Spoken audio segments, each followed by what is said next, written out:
Algebra 2, solving literal equations. This is kind of a mini lesson that we're doing right after Chapter 1 test.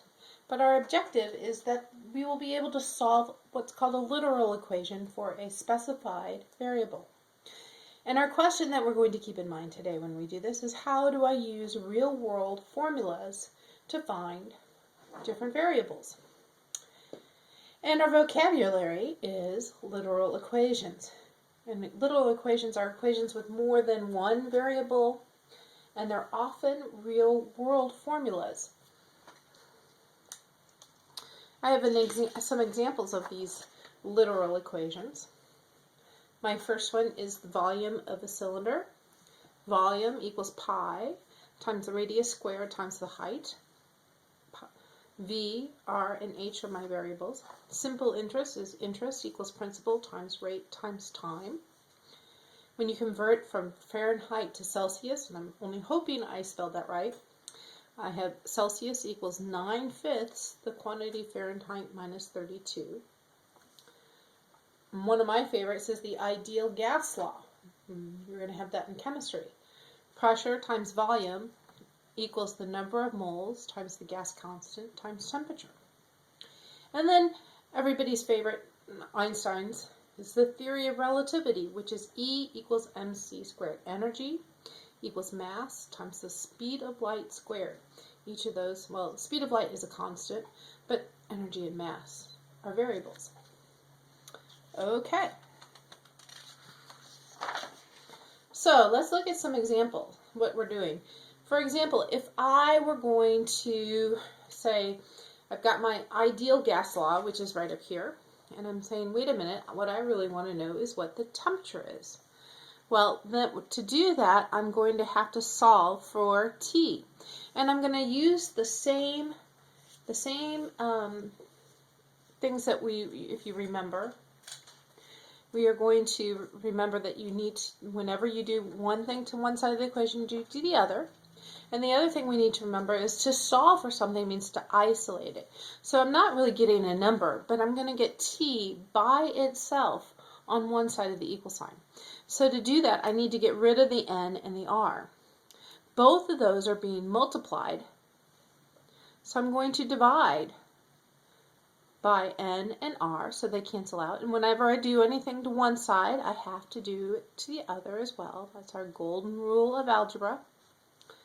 So then I'm left with PV, which is pressure and volume, over NR, the number of moles and the gas constant, equals T.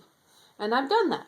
Of course, I usually don't leave it looking like that. I usually say T equals PV over NR. That was pretty simple. Here's one. Now this doesn't look like any equation you have for a formula, but it works the same way. It has more than one variable on it, and we want to solve it for y. Once again, solving means to isolate the variable, so I need to get everything else on the other side. So I'm going to subtract 2x from both sides. Remember, do the same thing to both sides. I bring down this minus goes with the y. And 6 minus 2x, those are not like terms, so I'm going to have to put those separately. Minus 2x plus 6. Now I've got this minus sign, and remember that minus is kind of like saying negative 1y. So to get rid of that negative part, I'm going to divide both sides by negative 1. I could have also multiplied them both by negative 1. Okay, so when I do that, I'm left with just positive y.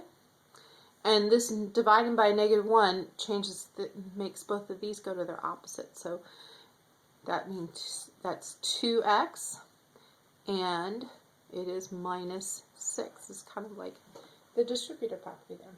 So my answer is y equals 2x minus 6.